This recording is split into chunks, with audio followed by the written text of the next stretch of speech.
Hi friends, welcome back to my channel Poovadi Anu life style.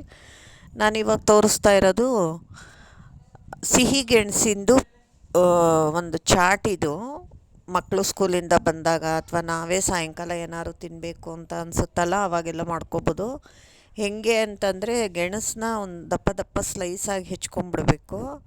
ವಿಡಿಯೋದಲ್ಲಿ ತೋರಿಸಿದ್ದೀನಿ ನೋಡಿ, ಆ ಥರ ಹೆಚ್ಕೊಂಬಿಟ್ಟು ಸ್ವಲ್ಪ ತುಪ್ಪನೋ ಎಣ್ಣೆನೋ ನಿಮ್ಗೆ ಯಾವ್ದು ಬೇಕೋ ಅದನ್ನು ಹಾಕ್ಕೊಂಬಿಟ್ಟು ಗೆಣಸಿನ ಪೀಸ್ಗಳೆಲ್ಲ ಹಾಕಿಬಿಟ್ಟು ಚೆನ್ನಾಗಿ ಕೈ ಆಡಿಬಿಟ್ಟು ತಟ್ಟೆ ಮುಚ್ಚಿ ಬೇಯಿಸ್ಬೇಕು. ಬೇಕಿದ್ದರೆ ಸ್ವಲ್ಪ ನೀರು ಚಿಮ್ಕಿಸ್ಕೋಬೋದು. ನಾನು ನೀರು ಚಿಮ್ಕಿಸೇ ಬೇಯಿಸಿ ಲಾಸ್ಟಲ್ಲಿ ಉಪ್ಪು ಮತ್ತು ಖಾರ, ನಿಮಗೆ ಚಾಟ್ ಮಸಾಲ ಬೇಕಿದ್ದರೆ ಚಾಟ್ ಮಸಾಲ ಹಾಕ್ಕೋಬೋದು. ಆ ಥರ ಎಲ್ಲ ಮಾಡ್ಕೊಬೋದು. ತಿನ್ನೋಕ್ಕೆ ತುಂಬ ಚೆನ್ನಾಗಿರುತ್ತೆ. ಅಂದರೆ ಹೇಗೆ ಅಂದರೆ ಅದು ಬೇಯೋಕ್ಕೆ ಸ್ವಲ್ಪ ಒಂದು 15 ನಿಮಿಷನಾದರೂ ತೊಗೊಳುತ್ತೆ. ಯಾಕೆಂದರೆ ಬಾಣಲಿಯಲ್ಲೇ ಬೇಯಬೇಕಲ್ವ, ಹಾಗಾಗಿ ಒಂದು 15 ನಿಮಿಷ ತೊಗೊಳುತ್ತೆ. ಆದರೆ ತಿನ್ನೋಕ್ಕೆ ತುಂಬಾ ಚೆನ್ನಾಗಿರುತ್ತೆ. ಕೆಂಡದಲ್ಲಿ ಸುಟ್ಟ ಹಾಗಿರುತ್ತೆ.